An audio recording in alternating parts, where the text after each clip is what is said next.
In this video, I'll be benchmarking 6 popular games on the Surface Pro 4. If you want to skip ahead to a specific game's benchmark, just select the link down below in the video description. Now some of you might be wondering why I'm benchmarking the Surface Pro 4 at all.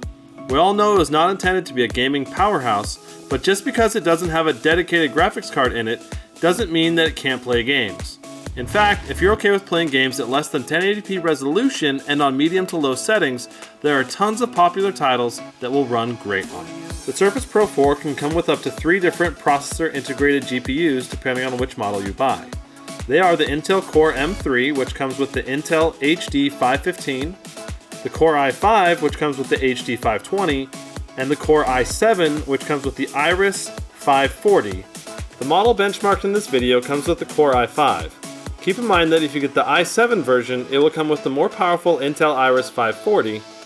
That's it for the overview. Let's get to the benchmarking. Counter-Strike Global Offensive has rapidly grown in popularity since it was released 3 years ago. It is as pure a shooter as it gets. To play this game properly, you'll want to maintain a consistent 60 plus frames per second at a good resolution. I performed the test on Dust 2 and played on a 20-man server. The resolution was set at 1440 by 900 with textures on high and everything else on low. The result was actually pretty impressive. The Surface Pro 4 managed to average about 60 to 90 FPS with occasional dips below 60 because of lots of smoke or lots of players being on the screen.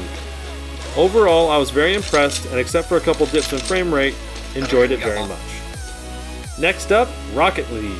If you haven't tried this tasty ball of goodness, you should. It's a fantastically simple yet complex soccer game where you drive cars and try to score goals.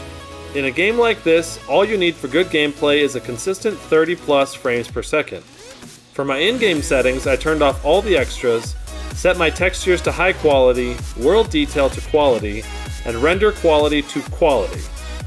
How did the Surface Pro 4 do? Pretty great. I had a consistent 40 plus frames per second and even scored a couple goals in my match. The only problem I had was with the sound having a terrible echo, but I'm sure this will be fixed with future driver updates. Next up, I tried Dota 2, a fantastic MOBA or online multiplayer battle arena game. Recently, Dota 2 went through a revamp because of the addition of the Source 2 engine. It will be interesting to see how the Surface Pro handles this game for this reason. The graphics settings were set to 1440 by 900, texture quality to high, 100% render quality, world lighting on, and everything else turned off. I was pleasantly surprised with 50 plus consistent frames per second. The Surface Pro 4 certainly didn't have a problem running this game, and it would be possible to bump the graphics quality up a bit more and still have smooth gameplay. Skyrim is a classic RPG that absolutely dominated machines when it first was released. Now, however, even the Surface Pro 4 can play it quite well. As you can see, I ran it at 1440 by 900 with all graphical settings turned to low, except for textures turned to medium.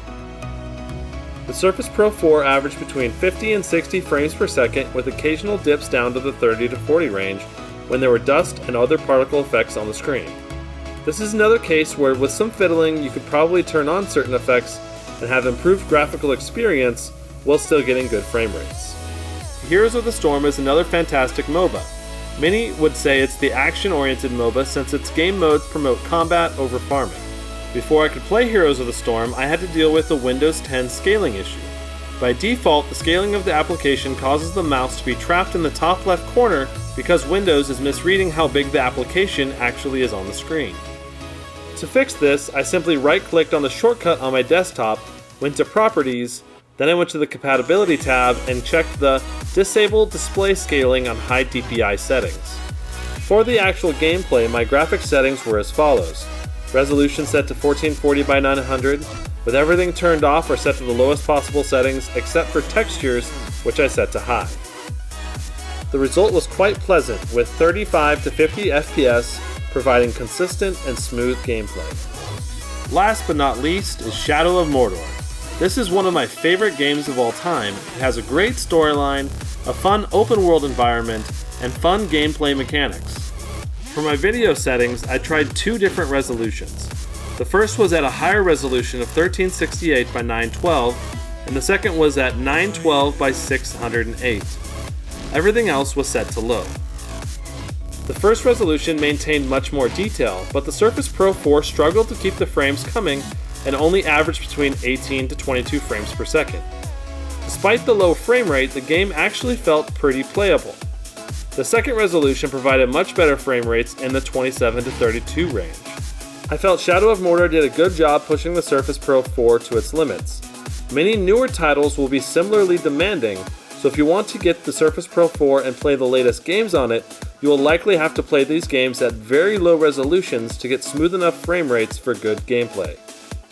Overall, I'm very impressed with the Surface Pro 4's gaming ability, and I'm sure that the i7 model would perform even better. If you missed our Surface Pro 4 unboxing video, click the annotation or the link below.